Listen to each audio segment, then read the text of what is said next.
Thank you very much, and welcome everybody to our kind of overview of show and tell with showing and telling in play. I wanted to give you a little bit of background about how this came about when the shutdown began for us at Cal State Long Beach. We were given the task across the campus to create point people in our departments to basically be leaders in the transition between in-person and remote learning.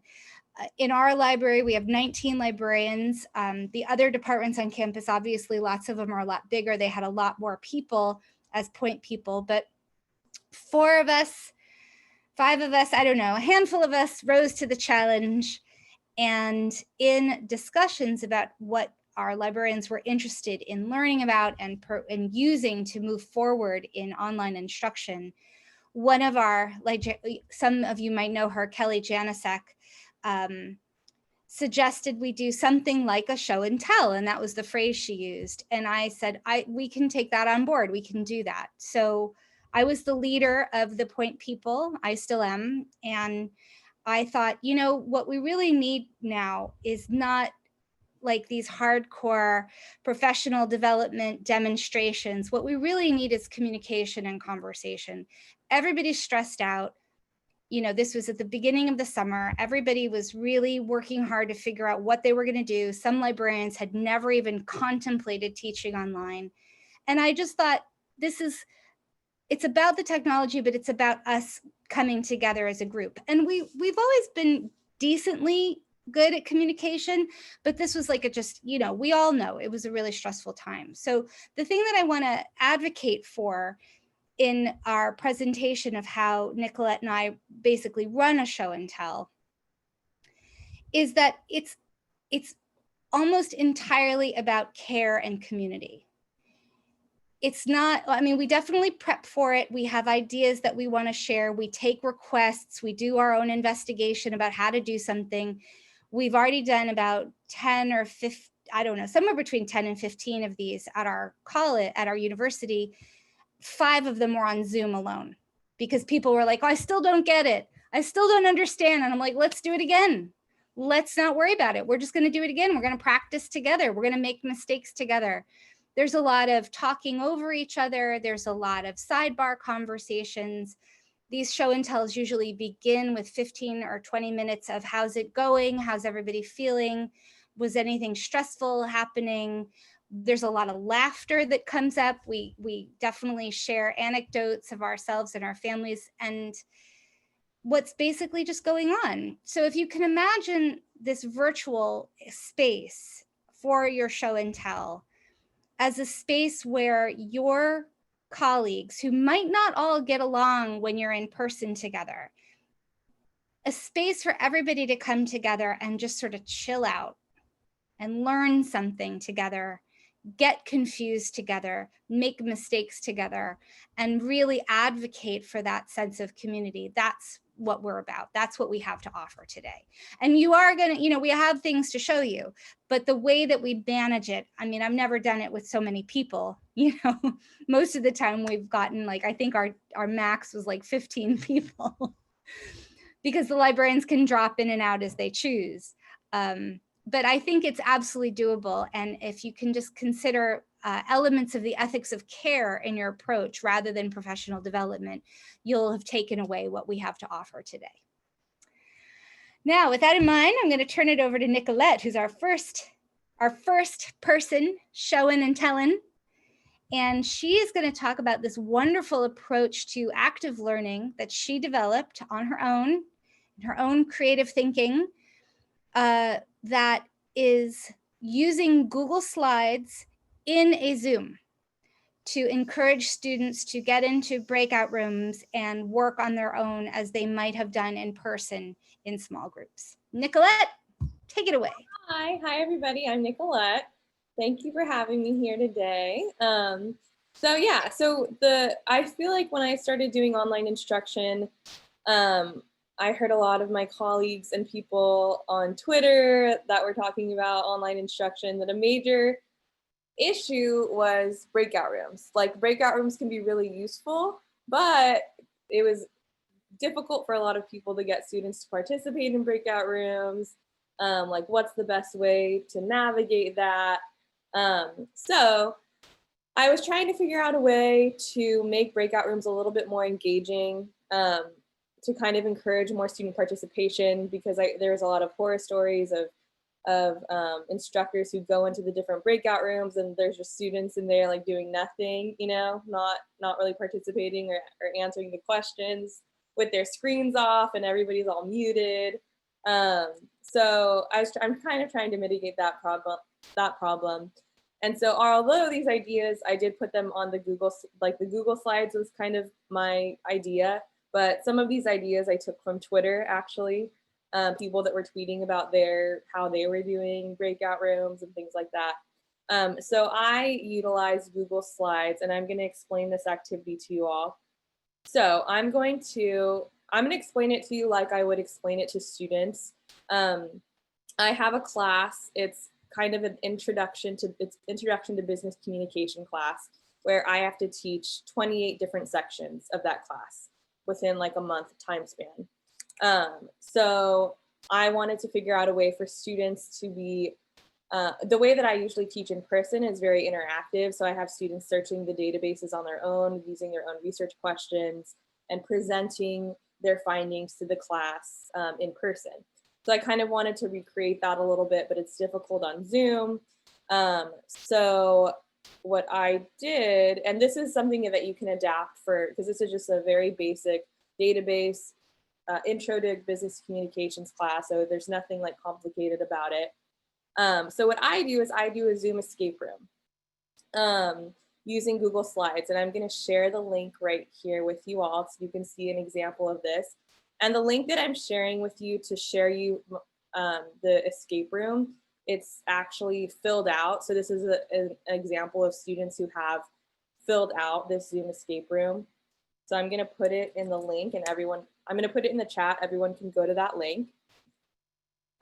So the reason why I did an escape room, it was kind of funny. I saw on Twitter that like, what's the best thing about breakout rooms is leaving the breakout room, right? Getting back to the main room. So I thought, okay, escape room is good because, you know, the objective is to get out of that breakout room, that like breakout room that no one wants to be in or participate in. So what I do is I introduce it. I say, okay, we're going to do a breakout room or escape room activity. Has anybody ever done an escape room in real life? And they share, oh, I've done an escape room. Okay, so the objective of the escape room is to, what I'm going to do is usually in my classes, each section was 28 people. So I broke each class out into 7 groups. So that's like 3 to 4 people per group. And I shared the link and I said, okay, so whatever breakout room you're in, if you're in breakout room 1 or 2 or 3, that's going to correspond to the slide that you're going to be working on. So I'm going to share my screen really quickly. So everybody should be here on this slide. So I kind of go through this and I say, we're going to do an escape room. So if you get put in, and these are random groups, they're not automatically put into like their pre-assigned groups. I just say you're going to be put into 7 random breakout room groups, and whatever breakout room you're in, you're going to go to your corresponding slide. And so say there's 3 to 4 people working on this slide at once. I ask them to do the tasks as a group. So I ask them to think of it like an escape room. Like this is kind of like the puzzle that you have to solve to get out of the escape room before a mad scientist turns you into a zombie or something like that. So I give them about 20 minutes. I say you have 20 minutes to escape from the breakout room. And when you're done answering these questions and filling out your exit ticket, then you can leave the breakout room and come back to the main Zoom room. So that's kind of fun. Then it kind of makes it into a little bit of a competition, but it's not super stressful because I'm not saying there's like a first, second, and third place. It's just like, as long as you make it out of the breakout room in 20 minutes, you know, you're good. You've escaped peril, you know, whatever that is in an escape room. So the exit ticket, these questions here, I put down one thing you've learned. I have them do this. I say, this is your ticket out of the breakout room. You have to fill out this exit ticket after you go through these questions. Now students, whatever way that you'd want to format it, if you adapt this to your own instruction, they could, in their group, the reason why I have 7 different slides is so each group can write their answers either on the slide directly like this, or in the presentation notes, I tell them you can pull it up and you can write your answers here. So you can see that this is a student, this is something that I gave to the students and they already had filled it out. So they decided to fill out their answers down here in the presentation and the speaker notes down here. And as they're all doing this, as they're filling out the information, I can see what they're doing, right? I could see which groups are making progress and which groups aren't, because it's in Google Slides. So if I see that a group isn't making progress, then I can go into that group rather than being like, it's really time consuming to drop in on each 7 different groups in the breakout room. I can see who's making progress and who's not. And you can kind of tell who do I need to check up on and who do I not need to check up on. So that makes that task a little bit easier. So they fill out the, they go through the database and they kind of solve this puzzle, they answer these questions, and then they have to do their exit ticket. And then when they're finished with the exit ticket, they come back to the main Zoom room. And what I do is I just expand this and we go through each slide. So I say, okay, group 1, what's one thing that you learned? What's one aha moment? What's one question that you have? And then I go to group 2. What's one thing you learned? And I have these slides shared so everyone can see them. Sorry, I'm getting a little frog in my throat. So yeah, that's pretty much, and then I just share, I feel like out of this has come a lot of really good, oh, sorry. I have a dry throat. 1 minute, I'm gonna turn off my fan. I think it's drying out my throat. 1 second.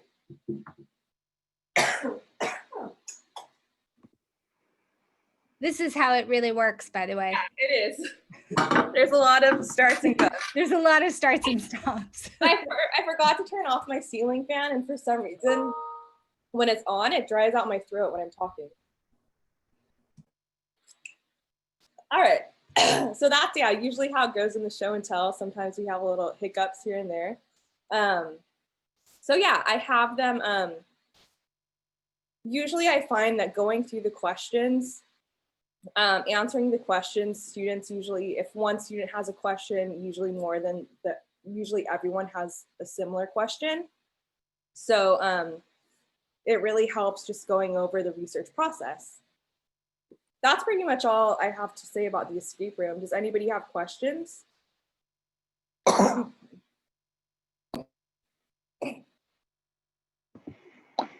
We do have some questions in the chat. Were you able to see them, Nicolette? Or would you like me to read some of them for you? I could see them. Great. Let's see. All right, I see some of the comments. Humidifier, I should get a humidifier. I know, my throat gets so dry when I talk so much. So one from Katie, how did they turn in the exit tickets? They don't have to turn it in. I can see that they're writing on the exit ticket.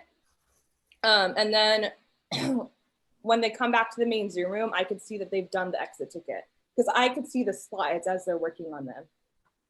Does that make sense? And also that they're sharing, you know, that the exit ticket answers are what they're sharing out.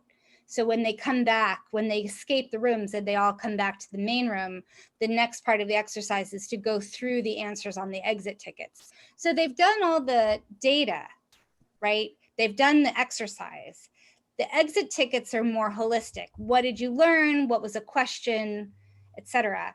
That's the discussion in the class once they return.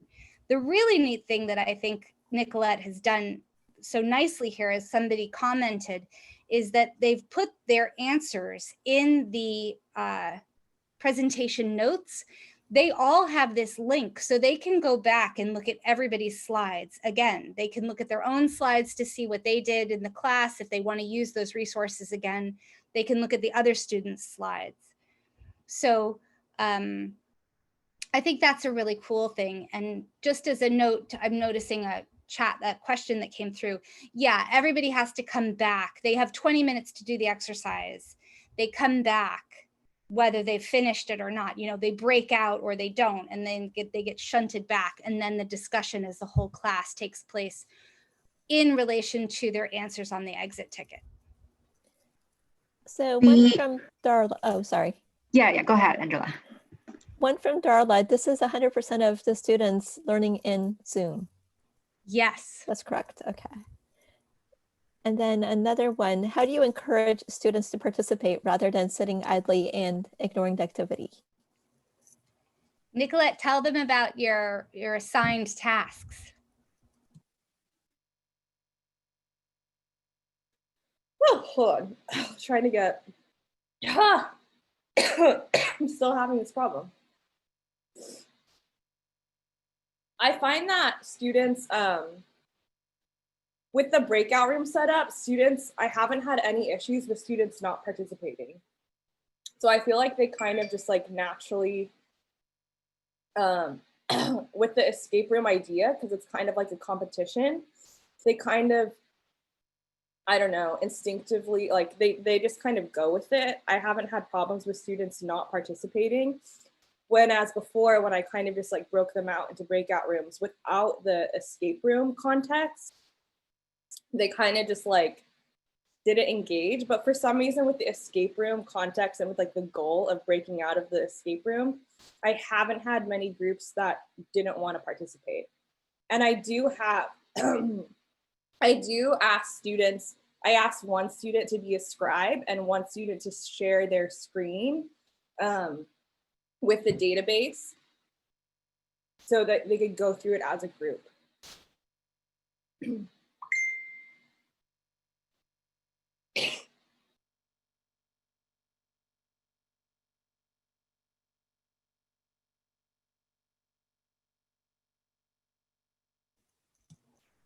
Hi, I'm the spotlight. What are we spotlighted? What's going on?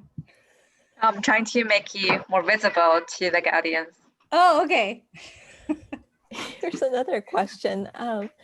When you join the BizCom classes for the library presentations, are you a guest of the instructor of record? Or do you set up your own independent Zoom room and invite all of those 28 students to join you? I'm a guest. So I have the instructor make me the host. And do you wait until all of the students from the different groups are back? You start reviewing the exit tickets? I give them usually 20 or 25 minutes of the activity. Most students break out. If there's still a group or two that hasn't finished, then I can wait a little bit, but I won't wait like 30 minutes. So if there's a group that hasn't finished, I'll just pull everyone back into the main room and answer the questions. Cool. How much initial instruction do you give before the breakout sessions? Oh, usually I do a demo of a database. So I give about, I try to keep that to like 25 minutes. So I kind of introduce, what I do is I introduce the research process. I introduce how to pick out keywords from a research question. And then I use them in a database, and I do a database demo. That usually takes about 30 minutes. My instruction sessions are like an hour and 15 minutes long. So I do that for 30 minutes, and then I save the last 35 minutes for this escape room activity. And it looks like one last question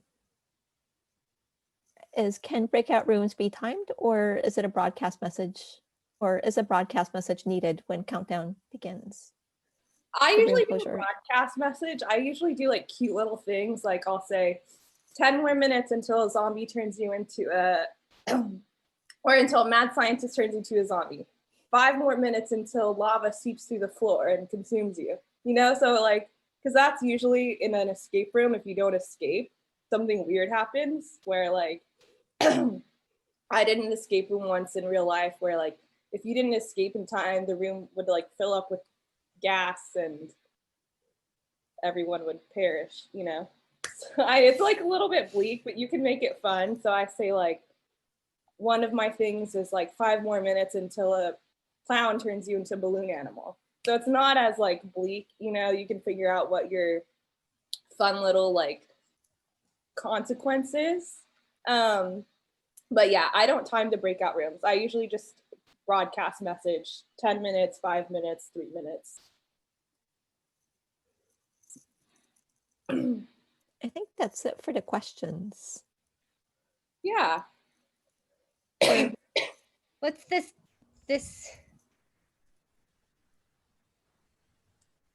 So there's one from Laura. She's run into some issues with students forgetting how to get into the database or forgetting to make the Google Slides editable or a shared link, and the faculty member not enabling breakout rooms. Do you have any suggestions on that? Yeah, so that I have these intro slides. So I tell the students, if you forgot how to get to the database, you could go to these intro slides right here. So I not only have the breakout room slides, but I also have, you can still see my screen, right? I also have these how to get to the business databases. So I say, if you forget how to get to these databases, here it is. And then I do prepare with the instructors. So I let them know that I'm gonna do breakout rooms ahead of time. And so that way they have the breakout rooms enabled. And how many students are in a group? I usually do 3 to 4 students per group. Yeah, and then I do congratulate them for escaping. So some instructors will play like, what's that song by Queen? It's like the victory song. We are the champions, my friends. So I've had an instructor who's playing that as students are like coming back into the main room to kind of make it fun.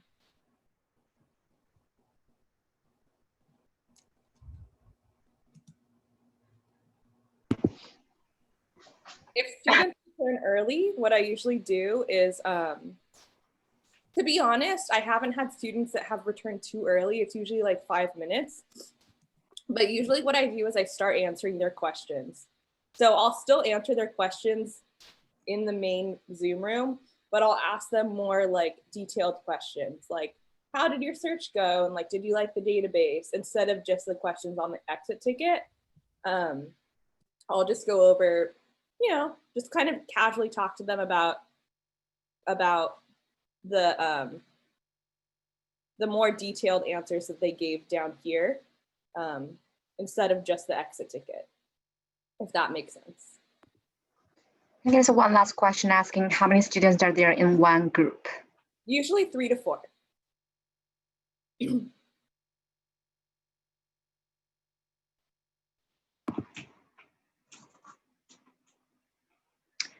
Great. I think that's all the questions we have. Thank you so much, Nicolette.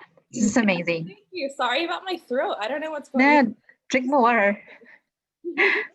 Can rest now. I So know. one last question. What if you have 85 students? That's a lot. I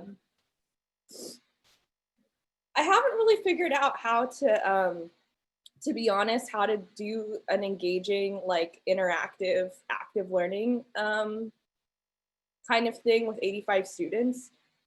You could create more slides. You could create more groups and then just tell them like, I'm not gonna, like, if you have questions, just try to work them out as a group. I'm not gonna go into the breakout room and answer your questions. You're just gonna have to like figure them out as a group. That could be a solution. And you can just have, instead of 7 slides, like 20 slides. You could have as many slides as you want.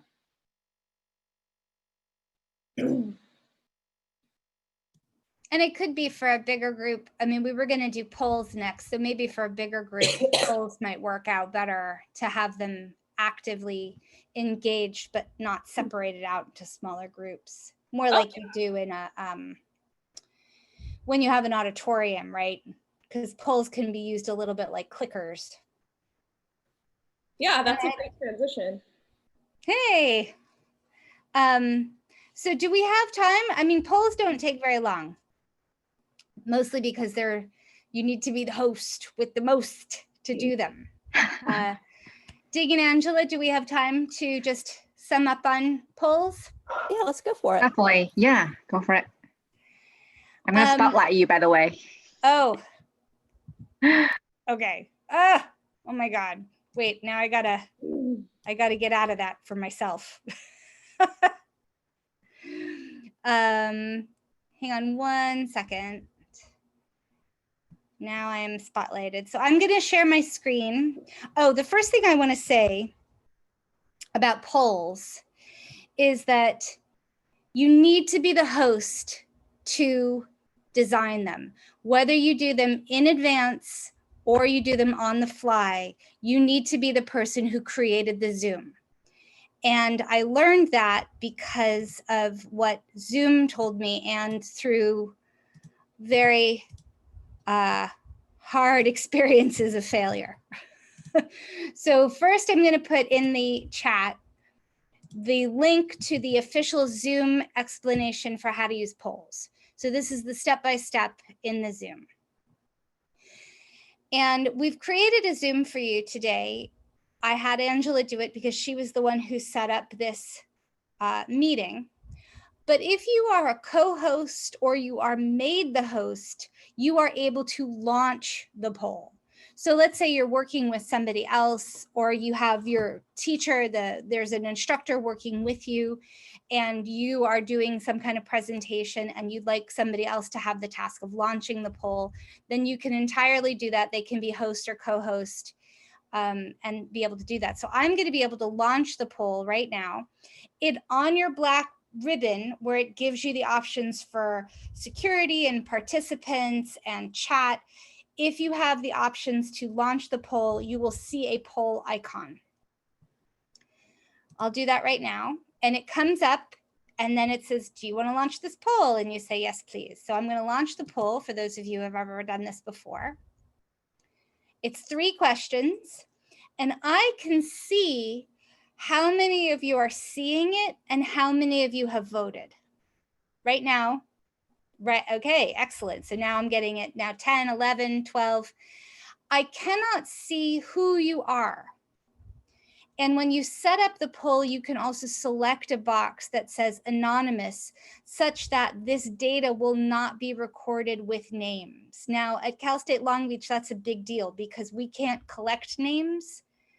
So we have to work anonymously unless we go through IRB and we're doing some kind of actual analysis that we got approved for.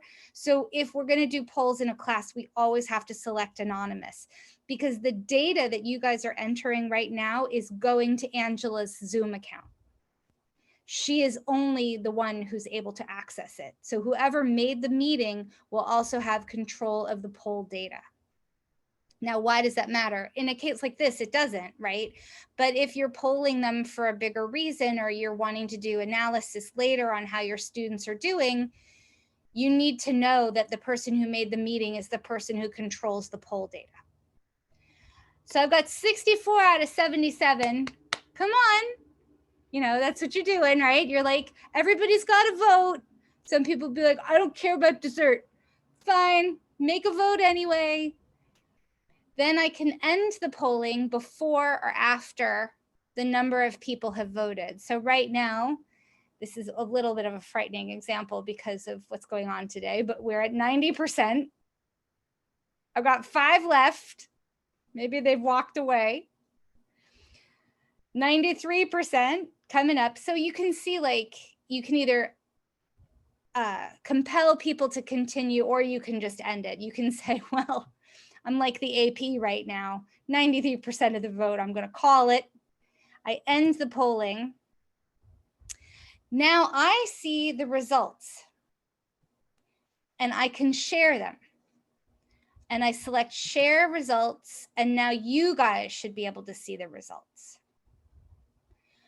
I can also relaunch this poll. I'm sorry, I'm looking to the side because I'm looking at myself. I can also relaunch this poll. However, if I relaunch the poll, it will erase all of the original data. You are literally starting again from a clean slate. So you can only have one set of poll data recorded in your Zoom account. How do you get around that? You make more polls. Yes, Amy, ask a question. So I'm wondering, when you close the poll, is the report recording that polling result? Yes. Like for that moment. So you are not completely erasing it, right? No, it is recording it now, but if I relaunched it, it would erase. So yeah, in other words, when you go to Zoom report, Yes. So at which point that report is capturing data? I thought the report. When you close the meeting. Oh, I see. Okay, got it. Thank you. Yeah. So I'm going to close out my little thing here, and I'm going to share my screen so that you can see. Hold on. Oh, they closed out again, naturally. Wait 1 second. All these things that slow. Oh, before I do that, let me put in 2 more things so I don't forget. This is a very short YouTube video that explains how to do it step by step. And this, the next link, is a very short YouTube video that explains how to do a poll on the fly in a classroom. If you are the host who created the account, you can do a poll on the fly. But you're literally typing it in. Your viewers will not be able to see what you're typing in. And let me show you some screenshots of what that looks like when you're setting it up. So first of all, it's a tricky place to find. Can everybody see this? Oh, did I do the wrong thing? Yes, I did. Hold please, sorry. Screen share. Where's my image? This is it. Okay, can everybody see that image? Or am I still doing the same thing from before? Oh.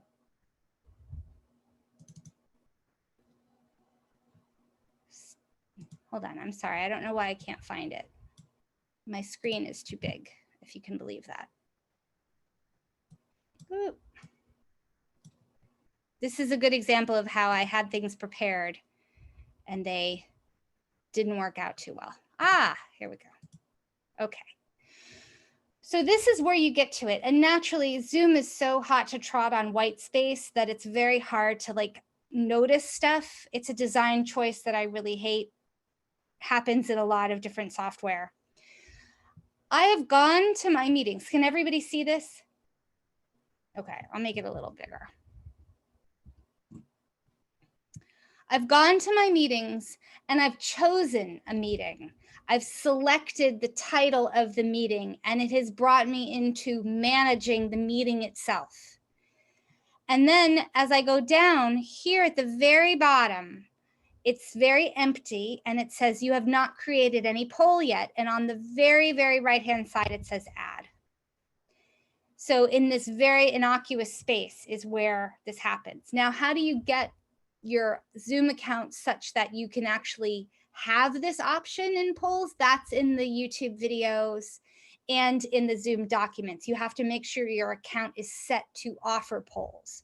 And it explains that at the very top of the Zoom website link that has all the details of polls and how to do them. So once I've selected add, my next thing will look like this. It'll say create poll. Oh goodness. Slow as molasses. And this is what it looks like. Now people get confused by this top box because it seems like that's where you enter the question, but that's actually the name of the poll. So you have to like give your poll a name. And then here's where you would select anonymous. Let's see if I can annotate this for a second. You see anonymous here? If you select that, none of the data of the participants will be recorded. It'll just be the selections. It won't be Ding. It won't be Angela. You won't have their names. If you need more questions, the add a question is at the bottom. You can choose a single or a multiple choice response. And you can create as many polls as you want. Let's say you had an hour and 15-minute session. You wanted to do an entry poll and an exit poll. You could do that. It's just two separate things. It's two separate polls. And you would name it. Entry poll would be the name of the first one, exit poll, the name of the second. And we have a lot of colleagues who do that.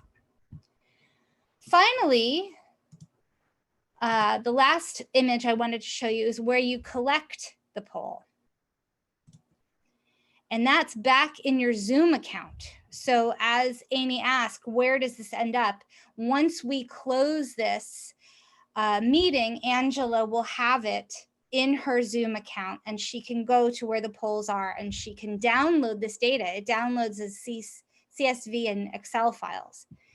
So hang on. Third and last picture.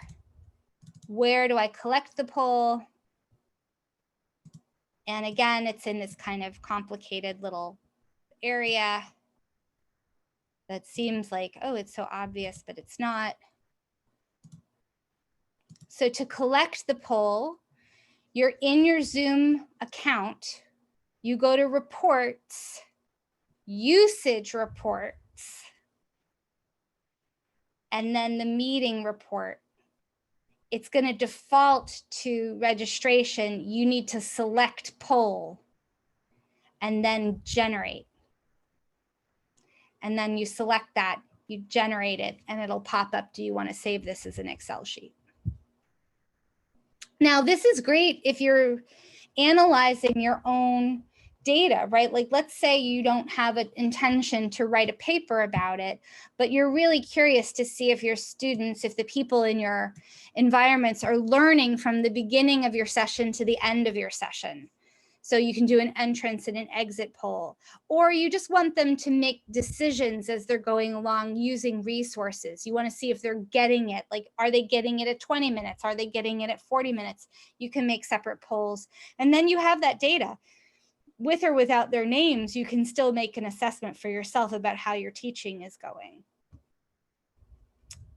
And that's really everything I have to say about polls. The tricky bit is to remember you must be the host who created the meeting. If you are that person, you can make polls in advance like I did. I asked Angela to make, or you can make one on the fly. But remember, it takes a minute. That screen is still going to come up where you're making the questions and everything, but your participants will not be able to see you doing it. It'll just be you typing. They'll be looking at you typing. So you might want to talk over it or whatever. All right, I'm going to stop sharing, and I will give these images to LILi so you guys can see them if you want to see them up close. But the 3 links that I gave you should pretty much cover all those topics. Questions? This is Amy again. This is super helpful. Oh, good. Yes. So I have 2 related questions. One is you mentioned like only when you close the meeting you can see the polling result, right? Well, but you what can about collect when you close the meeting, you collect the result. So that I know who voted what if I did not select the anonymized option. Right. Okay. So, but what is in the case of if you did not set up a meeting, you did not schedule a meeting, you use your personal meeting room.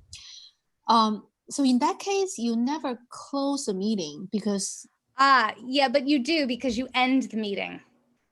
So right? as soon You as have you a end the personal, meeting. you never change that link, but you do end the meeting and it'll port to I that. see. Yeah. I see. Okay. All right. So if you end the meeting, then the report will collect the result. Okay. Yes. And there's then, details about that on that link to the Zoom explanation. Okay. Yeah. Okay, got it. Thank you. Yeah. And then I noticed you use the screenshot rather than like you can share what you are doing. Versus, in the WebEx, there is like show my meeting window where you can see all of the controls. So Zoom absolutely have no ability to do that. It does.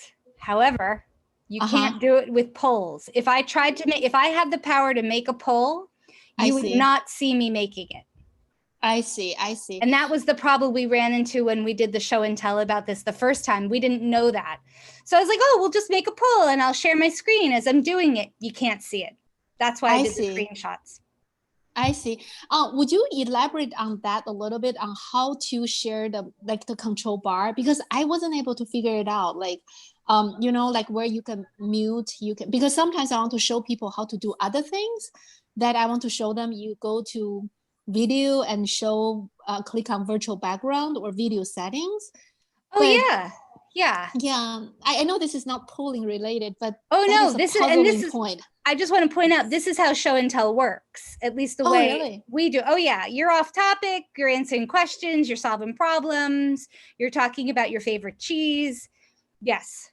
Okay. This is exactly what it's for. This is not, again, it's not a professional development workshop. It's literally like you're hanging out, trying to solve a problem. What is the next problem that came up?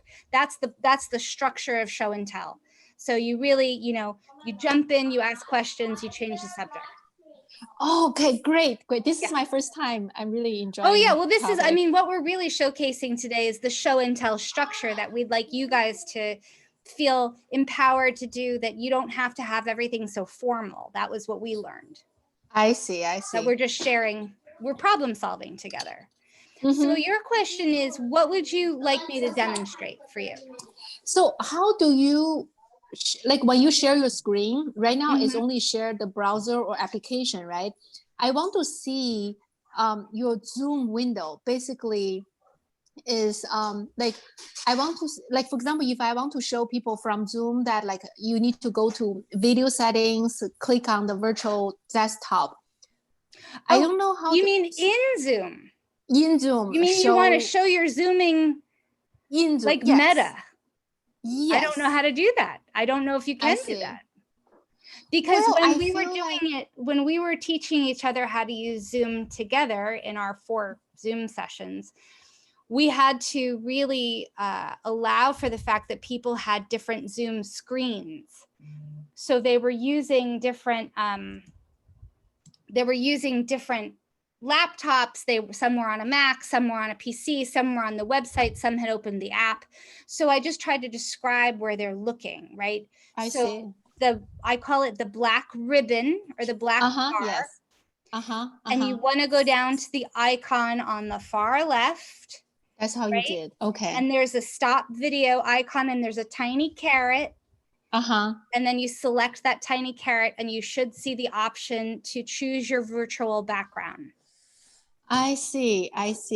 Okay. But that's the only way I was able to do it. Nicolette can jump in if she can think of a different answer for you. But if you're trying to illustrate how to do something in Zoom to your participants, you got to talk them. Basically, we had to talk them through it. I see. Yeah. I honestly feel like somebody done it like oh, you can show a video. I mean, you just go onto YouTube and find a video, right? Alexis, if I may interject, there is a link I think I found on Tap's video, and they did have a feature in Zoom. It's hidden in the millions of buttons they have. It's in the chat if people want to take a look. I'm not an expert. I just found the link, so I haven't tested out, but it's in the chat if you want to take a look, the link. Okay. All right. Thank you so much. Ooh, this Tufts Ed Tech screen thingy. How do I share my Zoom? Oh, okay. Yes. See, librarians together. That's the whole point, right? We're all doing research. Yeah, this is usually how our show and tells go, is we are like, I don't know how to do this. Okay, let's figure it out right now. And yeah, figure it out. This is a great find. Thank you for that link. It's amazing. Yeah. And I think it does kind of bring up another thought about the show and tell structure, is it really, and I think Nicolette can speak to this as well. This is an environment where you really have to put your ego to the side. Like I have the really difficult label, like the thing that we had to do on our campus gave me the very difficult label of champion. Not even joking. It's called a champion. It wasn't called a point person. And so, you know, there was a lot of like, oh, Alexis is our champion. All right, champ. Did you have to go to champ camp? And I did. I did have to go to champ camp. It was horrible. So I think you have to kind of go into it with a big heart and a small ego. I think it's so wonderful that Ding and Angela were able to solve the problem that you asked. And we need to embrace all of that. Don't be like, well, you know, I didn't know what was going on and then I was embarrassed. Like, it's not a space for that. That's not the structure that we were creating. I was always curious about what people were able to do, and really, really happy when people solved problems, especially problems that they had, you know. And then I just added it to we put all of our videos, we record these and we put them all up on our Microsoft Office stream. And then we put all the data that we learned in the notes, and then we share it with everybody. So I think there's a really great thing there that, you know, librarians know how to solve problems. We answer questions. We can answer them for each other.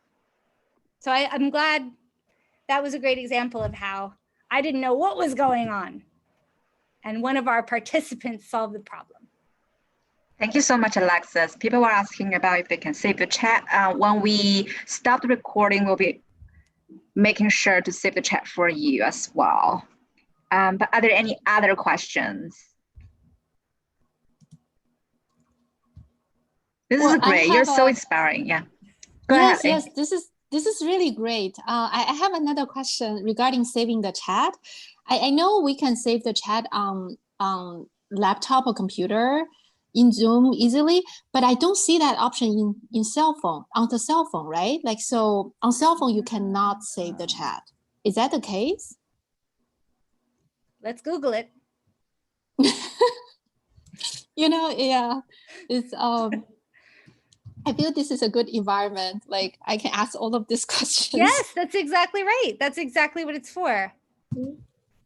Does if you save the chat, can you save it in, like, you can't bring up the chat in a report at post Zoom meeting, right?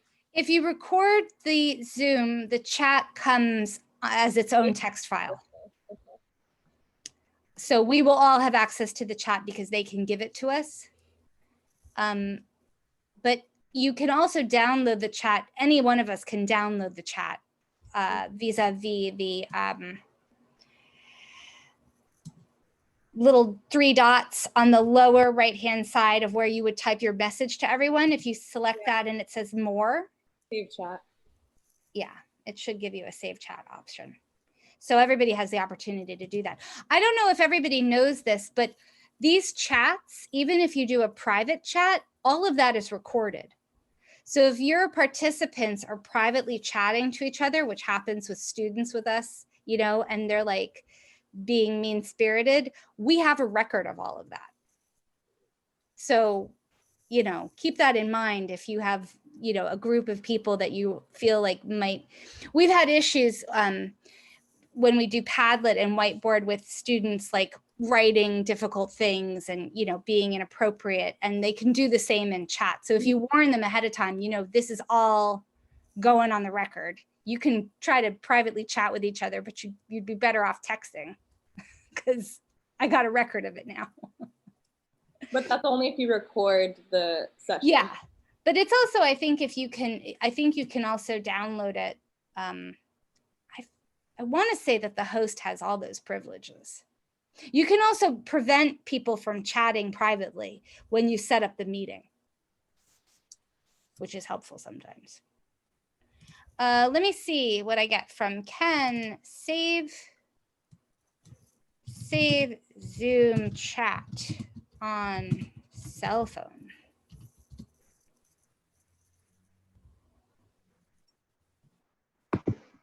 I know we are almost out of time, but we're gonna stick around for a while. But if you're leaving, feel free to just leave the room. But we do have a survey. If you could kindly just give us some feedback, that would be great. Thank you for coming. We're gonna stick around for more questions. Yeah.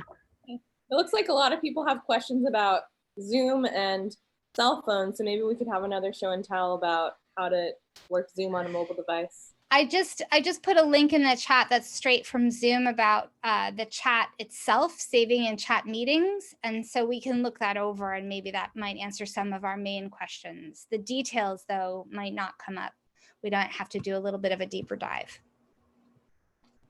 Our next meeting was going to be about Padlet and Whiteboard. But if you'd rather we follow up on this, we're happy to do so.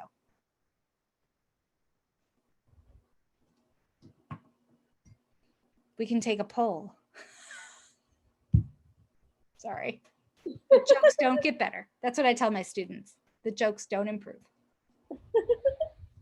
I was just going to say thank you for the idea of using the Google for the escape room, because I'm too poor to afford LibWizard, and I know LibWizard can be used in LibGuides, and this is so great. So I'm looking forward to it. And I did try LibGuides with an escape room, and I could see how I could implement the Google Slides. So thank you for that idea.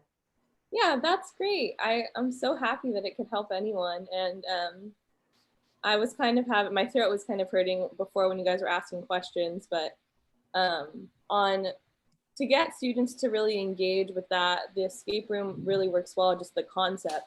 But if you have students that aren't engaging and they refuse to engage, I feel like that also transcends in person too. There are just some students who aren't going to participate, you know? So don't be too hard on yourself if that's happening. There's just some students who don't want to participate. I agree. And one of the things that our college has gone through is they just implemented single sign-on. Mm-hmm. And it is so important that I need to tell the students before they come to the session to make sure they activate their accounts. Yes. Because they have a different Canvas account and a different logging into the databases. Yeah. Mm-hmm. You know, Lorena, there's something you can do that's a little bit similar to LibWizard, and it's free, and it works really nicely with Google products as well as YouTube videos, and that's EdPuzzle. Have you heard of it? Yes, I've heard of it. So I'm putting the link in the chat right now. Thank you. EdPuzzle is really great. If you make your own video or you use a YouTube video, you can pause the video and ask questions.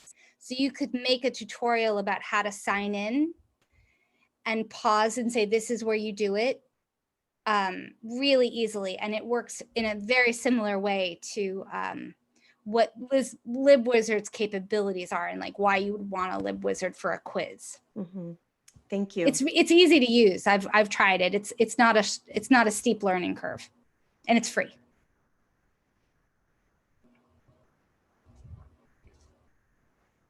You're asking about they want to register for the next event. So definitely follow up with an email in the Eventbrite, but you can also check back on our website. So we're going to post information there and spread the word. Thank you.